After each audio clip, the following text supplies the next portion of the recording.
اب دروازہ فوراً کھلنا چاہیے۔ خالد رضی اللہ عنہ نے کہا، رومی فوج کو آنے میں زیادہ وقت نہیں لگے گا، میرے پیچھے آؤ۔ جہاں دروازہ تھا وہاں دیوڑی تھی۔ خالد رضی اللہ عنہ اپنے جانبازوں سے آگے تھے۔ وہ دوڑتے ہوئے دروازے والی دیوڑی میں گئے۔ وہاں صرف 2 رومی سپاہی تھے جن کے ہاتھوں میں برچھیاں تھیں۔ وہ شور سن چکے تھے، اس لیے مقابلے کے لیے تیار تھے، لیکن خالد رضی اللہ عنہ نے انہیں مقابلے کی زیادہ مہلت نہ دی۔ ایک کو خالد رضی اللہ عنہ نے اور دوسرے کو قعقاع رضی اللہ عنہ نے مار ڈالا۔ دروازے کے اندر کی طرف بڑے وزنی تالے لگے ہوئے تھے اور بڑی زنجیریں باندھ کر دروازے کو مستحکم کیا ہوا تھا۔ بڑی مشکل سے تالے توڑے گئے اور زنجیریں بھی اتار لی گئیں۔ خالد رضی اللہ عنہ دروازہ کھول کر باہر نکلے۔ ان کے باقی 50 جانباز باہر کھڑے تھے۔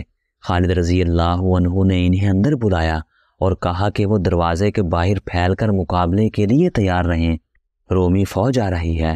اس کے ساتھ ہی اس دروازے کے سامنے جو دستے تھے انہیں خالد رضی اللہ عنہ تیاری کا حکم دے آئے تھے، اور یہ حکم بھی کہ دروازہ کھلتے ہی طوفان کی طرح دروازے میں داخل ہو جائیں۔ دروازہ کھلتے ہی دستے طوفان کی طرح دروازے میں داخل ہونے لگے۔ چاند اب اور اوپر آ گیا تھا۔ اپنے پرائی کی پہچان میں سہولت پیدا ہو گئی تھی۔ ادھر سے رومی فوج کا ایک دستہ باب الشرک کی طرف آ رہا تھا۔ یہ مسلمانوں کی طوفانی لپیٹ میں آ گیا۔ ذرا سی دیر میں یہ دستہ لاشوں میں تبدیل ہو گیا۔ دمشق کی تمام تر رومی فوج فصیل کی طرف دوڑی اور جن دستوں کو جن دروازوں کی ذمہ داری دی گئی تھی وہ تقسیم ہو کر ان دروازوں کے سامنے چلی گئی۔ سارے شہر میں بھگدڑ مچ گئی۔ شہری پہلے ہی ڈرے ہوئے تھے، وہ بھاگ نہیں سکتے تھے، دروازے بند تھے، وہ اپنی قیمتی چیزیں ادھر ادھر چھپا رہے تھے۔ عورتوں کا یہ عالم تھا کہ چیختی چلاتی تھی، ہمارے آدمی بے غیرت ہیں۔ عورتوں کی چیخ نما آوازیں سنائی دینے لگی، ہمارے آدمی ہمیں مسلمانوں سے نہیں بچا سکتے، ہمارے آدمی بزدل ہیں، اپنی جانیں بچاتے پھر رہے ہیں۔ عورتوں کی اس طعنہ زنی نے دمشق کے جوانوں کو گرما دیا۔ وہ تلواریں اور بچھیاں لے کر نکل آئے۔ اس طرح رومی فوج کو سہارا مل گیا، لیکن خالد رضی اللہ عنہ کے دستے رومیوں پر حاوی ہو چکے تھے۔ مسلمان محاصرے سے تنگ آئے ہوئے تھے۔ وہ دمشق کو فتح کرنے کے لیے قہر اور غضب سے لڑ رہے تھے۔ تقریباً تمام مورخوں نے لکھا ہے کہ خالد رضی اللہ عنہ نے ایسا دانستہ طور پر کیا تھا، یا ان کے پاس اتنا وقت نہیں تھا کہ انہوں نے دوسرے دروازے پر جو سالار متعین کیے تھے انہیں نہ بتایا کہ آج رات وہ کیا کرنے والے ہیں۔ خالد رضی اللہ عنہ نے ابو عبیدہ رضی اللہ عنہ تک کو اطلاع نہ دی کہ وہ بہت بڑا خطرہ مول لے رہے ہیں۔ کسی بھی تاریخ میں اس سوال کا جواب نہیں ملتا کہ خالد رضی اللہ عنہ نے ایسی غلطی کیوں کی تھی۔ ابو عبیدہ رضی اللہ عنہ وہاں سے بہت دور تھے۔ انہوں نے شہر میں شور سنا تو کہنے لگے کہ رومیوں نے کسی دروازے سے باہر جا کر اس دروازے والے مسلمان دستے پر حملہ کیا ہے۔ رومی ایسے حملے پہلے بھی کر چکے تھے۔ دوسرے دروازوں والے مسلمان سالار بھی غلط فہمی میں رہے۔ خالد رضی اللہ عنہ شہر کے اندر اتنے الجھ گئے تھے کہ دوسرے سالاروں کو اندر نہ بلا سکے۔ انہوں نے شاید یہ بھی نہ سوچا ہوگا کہ دوسرے سالار دروازوں کے باہر اپنے دستوں کو تیار رکھیں تاکہ رومی فوج کسی دروازے سے بھاگ نہ سکے۔ یہ بھی ذہن میں رکھیں کہ مسلمان دستے شہر کی فصیل اور دروازوں سے قریب نہیں تھے، وہ فصیل سے کم از کم 1 میل دور تھے۔ قریب ہو کر وہ تیروں کی زد میں آتے تھے۔ اتنی دور سے وہ شہر کے اندر کا شور اچھی طرح سن نہیں سکتے تھے۔ توما کو جب اطلاع ملی کہ مسلمان شہر میں داخل ہو گئے ہیں تو اس نے اپنے مشیروں کو بلایا۔ کون کون سے دروازے سے مسلمان اندر آئے ہیں؟ توما نے پوچھا۔ صرف ایک دروازے سے، اسے کسی نے جواب دیا، شرکی دروازے سے، باقی سب دروازے بند ہیں۔ کیا کسی نے فصیل پر جا کر دیکھا ہے؟ توما نے پوچھا۔ کیا مسلمانوں کی باقی فوج بھی قریب آ گئی ہے؟ دیکھا ہے، اسے جواب ملا۔ ان کے باقی دستے جہاں پہلے تھے وہی ہیں۔ باب جابیہ کو دیکھا ہے؟ توما نے پوچھا۔ کیا ابو عبیدہ کے دستے بھی آگے نہیں آئے؟ نہیں، اسے بتایا گیا، وہ دستے بھی آگے نہیں آئے، یہ صرف ان کے سپہ سالار خالد ابن ولید کے دستے ہیں۔ توما کے مشیر اور سالار آ گئے۔ ہم شہر کو نہیں بچا سکیں گے۔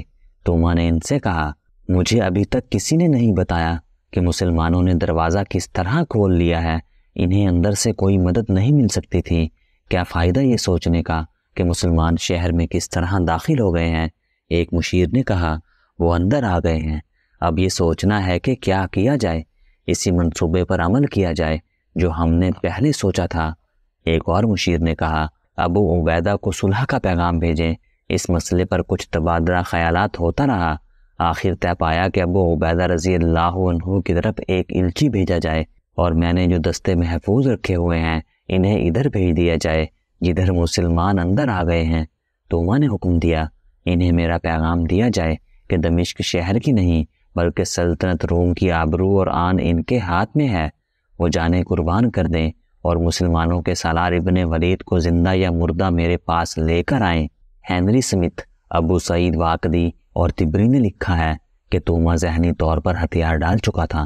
وہ اپنے محفوظے کے دستوں کو اس لیے شہر کی لڑائی میں جھونک رہا تھا کہ خالد رضی اللہ عنہ کو اپنے فریب کارانہ منصوبے کی کامیابی تک روکا جا سکے۔ اس کے یہودی اور عیسائی مشیر معمولی دماغوں کے آدمی تھے۔ رات گزرتی جا رہی تھی اور شہر کے اندر لڑائی بڑھتی جا رہی تھی۔ اب گلیوں میں لڑائی ہو رہی تھی۔ پلہ خالد رضی اللہ عنہ کے دستوں کا بھاری تھا۔ رومیوں کے محفوظہ کے دستوں نے خالد رضی اللہ عنہ کے لیے مشکل پیدا کر دی، لیکن خالد رضی اللہ عنہ ہمت ہارنے والے نہیں تھے۔ ان کے آگے بڑھنے کی رفتار کم ہو گئی تھی۔ ادھر ابو عبیدہ رضی اللہ عنہ فجر کی نماز پڑھ چکے تو انہیں بتایا گیا کہ رومی سپہ سالار کے 2 الچی آئے ہیں۔ ابو عبیدہ رضی اللہ عنہ نے انہیں بلا لیا، کیا تمہارے سالار کے ابھی ہوش ٹھکانے نہیں آئے؟ ابو عبیدہ رضی اللہ عنہ نے الچیوں سے کہا، کہو تم کیوں آئے ہو؟ سپہ سالار توما کا پیغام لائے ہیں۔ ایک الچی نے کہا، جب تک ہتھیار نہیں ڈالو گے میں صلح کے لیے تیار نہیں ہو سکتا۔ ابو عبیدہ رضی اللہ عنہ نے کہا، اے عرب کے رحم دل سالار۔ دوسرے الچی نے کہا، ہم لڑائی اور خون ریزی ختم کرنے آئے ہیں۔ سپہ سالار توما نے ہمیں پیغام دیا ہے کہ وہ ہتھیار ڈالنے پر رضامند ہے۔ ہم صرف یہی چاہتے ہیں کہ ہمیں شہر سے نکل جانے دیا جائے، شہر میں لوٹ مار نہ ہو، کسی کو قتل نہ کیا جائے، ہر شہری اور فوجی اپنے ساتھ اپنا جو مال و اموال لے جا سکتا ہے لے جانے کی اجازت دی جائے۔ ہم ناحق خون بہانے نہیں آئے۔ اے رومیو، ابو عبیدہ رضی اللہ عنہ نے کہا، خدا کی قسم میں اپنے ان ساتھیوں کا خون تمہیں معاف نہیں کر سکتا جو تم نے بہایا ہے۔ شہنشاہ ہرقل کے داماد سپہ سالار توما نے کہا ہے کہ ہم تاوان ادا کریں گے۔ ایک الچی نے کہا، آپ اسے شاید جزیہ کہتے ہیں یا جو کچھ بھی کہتے ہیں، ہمارا شہنشاہ اللہ ہے۔ ابو عبیدہ رضی اللہ عنہ نے کہا، تم نے ہرقل کو اس طرح شہنشاہ کہا ہے جیسے وہ ہمارا بھی شہنشاہ ہو اور وہ ہمیں خیرات دے رہا ہو۔ ہرقل ہتھیار ڈال دے گا تو بھی ہم اسے شہنشاہ ہی کہیں گے۔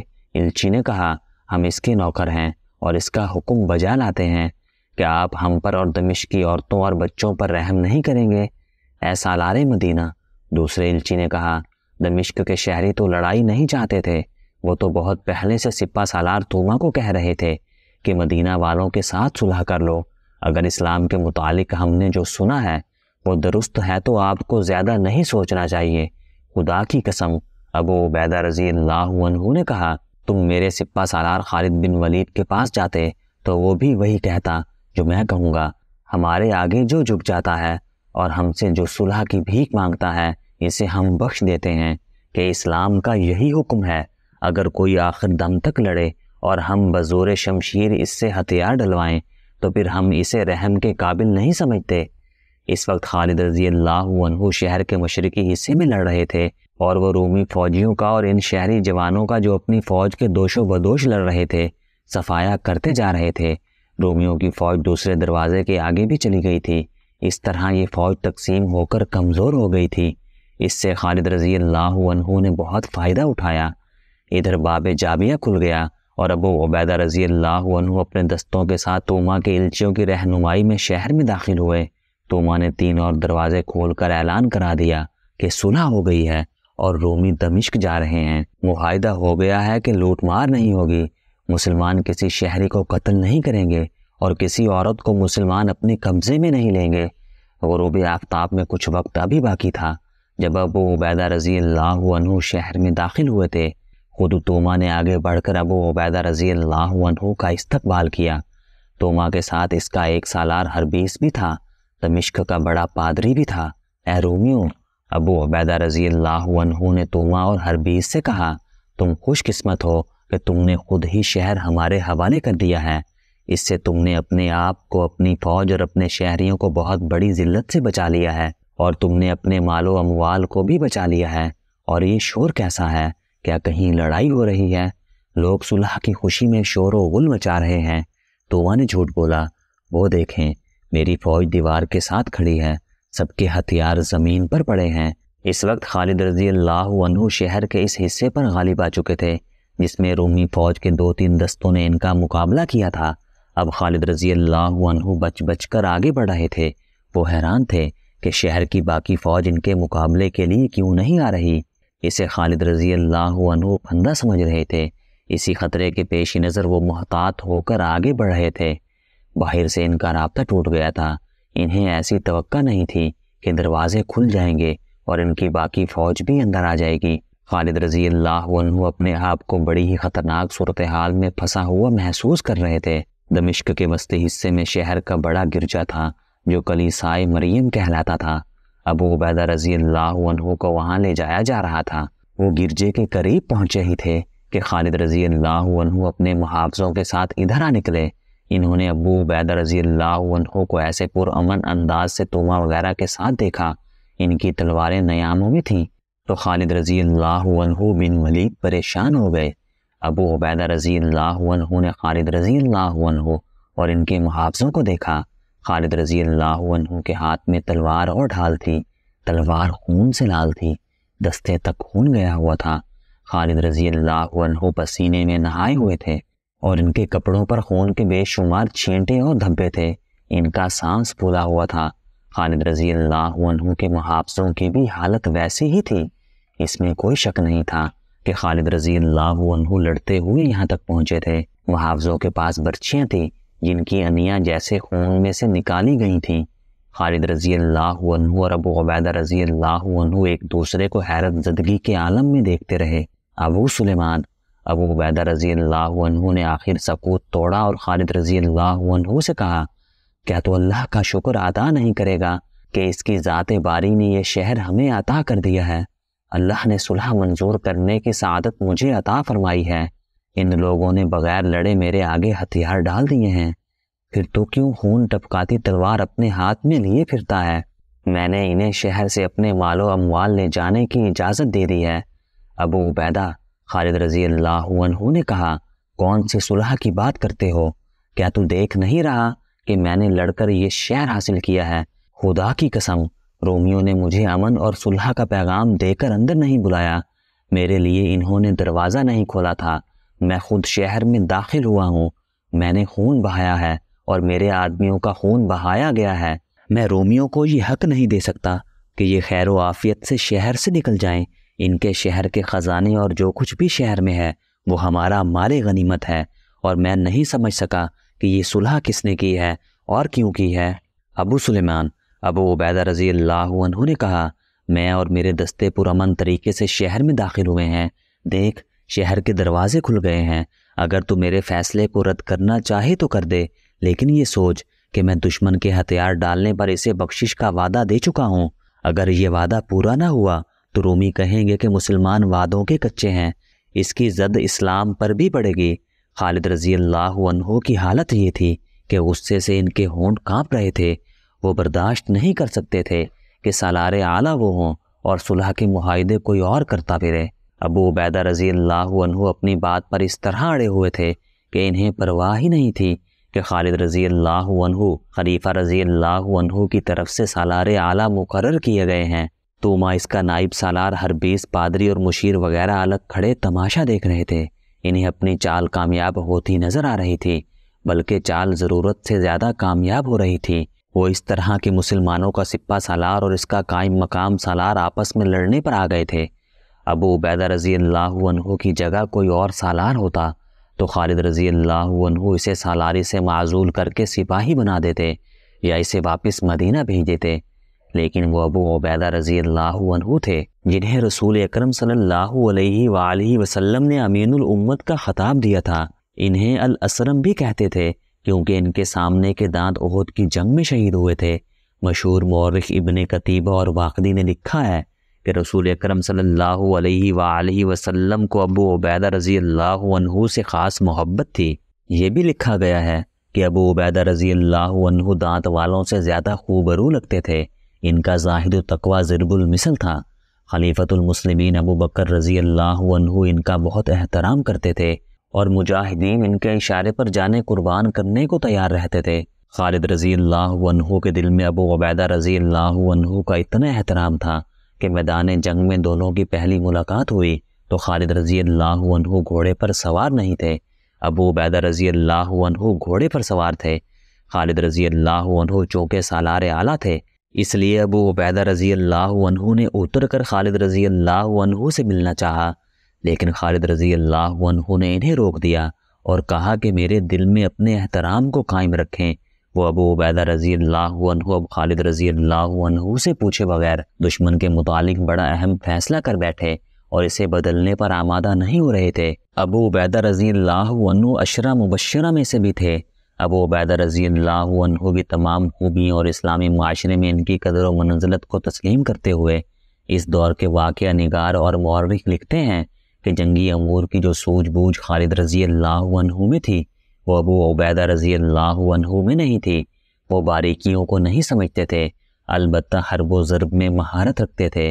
میں تجھے امیر مانتا ہوں ابو سلیمان، ابو عبیدہ رضی اللہ عنہ نے کہا، لیکن یہ سوچ کہ میں اپنے دستوں کے ساتھ پرامن طریقے سے شہر میں لایا گیا ہوں۔ ابن الجراح خالد رضی اللہ عنہ نے کہا، تجھے دکھاؤں کہ میں شہر کس طرح داخل ہوا ہوں اور رات سے اب تک مجھے کیسی لڑائی لڑنی پڑی ہے۔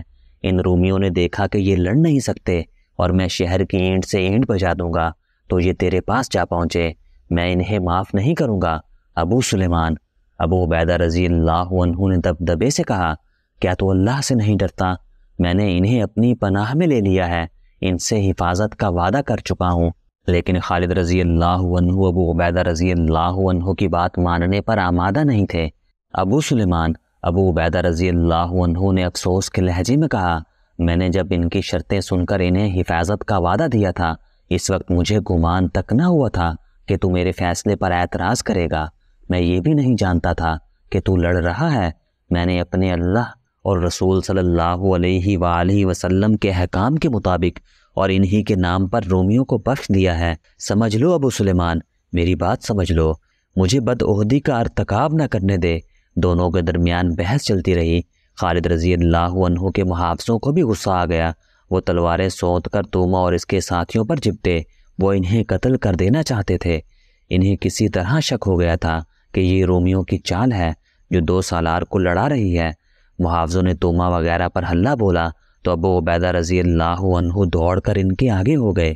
خبردار، ابو عبیدہ رضی اللہ عنہ نے کہا، پہلے کچھ فیصلہ ہونے دو، یہ ابھی میری پناہ میں ہے اور تمہیں جب تک کوئی حکم نہیں ملتا تم کوئی حرکت نہیں کر سکتے۔ خالد رضی اللہ عنہ نے ابو عبیدہ رضی اللہ عنہ کے اس حکم کو بھی برداشت کیا۔ خالد رضی اللہ عنہ کی موجودگی میں ابو عبیدہ رضی اللہ عنہ کوئی حکم نہیں دے سکتے تھے۔ یہ صورتحال مسلمانوں کے لیے اچھی نہیں تھی۔ ایک غلطی تو خالد رضی اللہ عنہ سے ہوئی تھی کہ کمند پھینک کر شہر میں داخل ہونے جیسا خطرناک کام کر رہے تھے، مگر ابو عبیدہ رضی اللہ عنہ کو اطلاع نہ دی، حالانکہ وہ خالد رضی اللہ عنہ کے قائم مقام سالار تھے۔ خالد رضی اللہ عنہ نے تو ان سالاروں میں سے بھی کسی کو نہ بتایا جو شہر کے دوسرے دروازے کے سامنے اپنے دستوں کے ساتھ موجود تھے۔ اس کے بعد غلطی ابو عبیدہ رضی اللہ عنہ کی تھی، جنہوں نے وہ فیصلہ کیا جو صرف سالار اعلیٰ کو کرنا چاہیے تھا۔ خالد رضی اللہ عنہ اور ابو عبیدہ رضی اللہ عنہ کے درمیان یہ جھگڑا ان کی انا کا مسئلہ بن کر کوئی ناگوار صورت اختیار کر سکتا تھا، لیکن یہ اس دور کا واقعہ ہے جب مسلمان آپس کے کسی جھگڑے کو ذاتی مسئلہ نہیں بنایا کرتے تھے اور ان کا حاکم اپنے آپ کو آج کل کے حاکموں کی طرح نہیں سمجھا کرتا تھا۔ خالد رضی اللہ عنہ نے دوسرے سالاروں کو بلایا۔ اس وقت تک دوسرے دستے بھی شہر میں آ چکے تھے۔ سالار جب خالد رضی اللہ عنہ کے پاس آئے تو خالد رضی اللہ عنہ نے اپنا اور ابو عبیدہ رضی اللہ عنہ کا جھگڑا ان کے سامنے رکھ دیا۔ ابن ولید، سالاروں نے آپس میں بحث و مباحثہ کر کے خالد رضی اللہ عنہ سے کہا، ابو عبیدہ کو ایسا نہیں کرنا چاہیے تھا، مگر وہ جو فیصلہ کر چکے ہیں ہمیں اس پر عمل کرنا چاہیے، ورنہ یہ خبر دور دور تک پھیل جائے گی کہ مسلمان دھوکے باز ہیں، صلح اور عام معافی کا وعدہ کرتے ہیں، پھر لوٹ مار اور قتل عام کرتے ہیں۔ ابن ولید، سالار شرجیل رضی اللہ عنہ نے کہا، ہم نے پہلے دیکھا ہے کہ بعض شہر ہمیں مزاحمت کے بغیر مل گئے تھے۔ اس کی وجہ یہ تھی کہ ان شہروں میں ہماری وہاں آمد سے آگے آگے یہ خبر مشہور ہو گئی تھی کہ مسلمانوں کی شرطیں سخت نہیں ہوتی اور اپنی شرطوں پر قائم رہتے ہیں اور رحم دلی سے ہر کسی کے ساتھ پیش آتے ہیں۔ ابن ولید، ہمیں اس روایت کو برقرار رکھنا چاہیے، ورنہ پھر ہمیں کوئی شہر آسانی سے نہیں ملے گا۔ خدا کی قسم، خالد رضی اللہ عنہ نے غصے کو دباتے ہوئے کہا، تم سب نے مجھے مجبور کر دیا ہے۔ رومی سالار توما اور حربیس ذرا دور کھڑے اپنی قسمت کے فیصلے کا انتظار کر رہے تھے۔ خالد رضی اللہ عنہ نے ان کی طرف دیکھا تو غصہ پھر تیز ہو گیا۔ میں تم سب کا فیصلہ قبول کرتا ہوں، خالد رضی اللہ عنہ نے کہا، لیکن ان دونوں رومی سالاروں کو نہیں چھوڑوں گا۔ میں انہیں زندہ رہنے کا حق نہیں دے سکتا۔ تجھ پر اللہ کی رحمت ہو ولید کے بیٹے، ابو عبیدہ رضی اللہ عنہ نے کہا۔ انہی دونوں کے ساتھ تو میرا معاہدہ ہوا ہے اور انہی کو میں نے حفاظت کی ضمانت دی ہے۔ میرے فیصلے کو تو نے قبول کر ہی لیا ہے تو ان دونوں کو بھی جانے دے۔ تیرے عہد نے انہیں میرے ہاتھ سے بچا لیا ہے، خالد رضی اللہ عنہ نے غضبناک آواز میں کہا، لیکن یہ دونوں اللہ کی لعنت سے نہیں بچ سکیں گے۔ ایک اور مورخ بلازری نے لکھا ہے کہ توما اور حربیس کے پاس ایک آدمی کھڑا تھا جو عربی زبان سمجھتا اور بولتا تھا۔ وہ مسلمان سالاروں کی باتیں سن کر توما اور حربیس کو رومی زبان میں سناتا جا رہا تھا۔ آخر انہیں عام معافی کے فیصلے سے آگاہ کیا گیا۔ آپ سب نے ہم پر احسان کیا ہے۔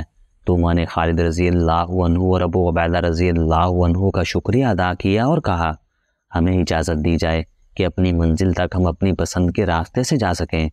ابو عبیدہ رضی اللہ عنہ نے خالد رضی اللہ عنہ کی طرف دیکھا، وہ جواب دے، لیکن خالد رضی اللہ عنہ نے منہ پھیر لیا۔ تمہیں اجازت ہے۔ ابو عبیدہ رضی اللہ عنہ نے توما کو جواب دیا، اس راستے پر چاہو جا سکتے ہو، لیکن یہ بھی سن لو، تم جہاں رکو گے یا جہاں قیام کرو گے، اگر ہم نے اس جگہ پر قبضہ کر لیا تو ہم سے اپنی حفاظت کی توقع مت کرنا۔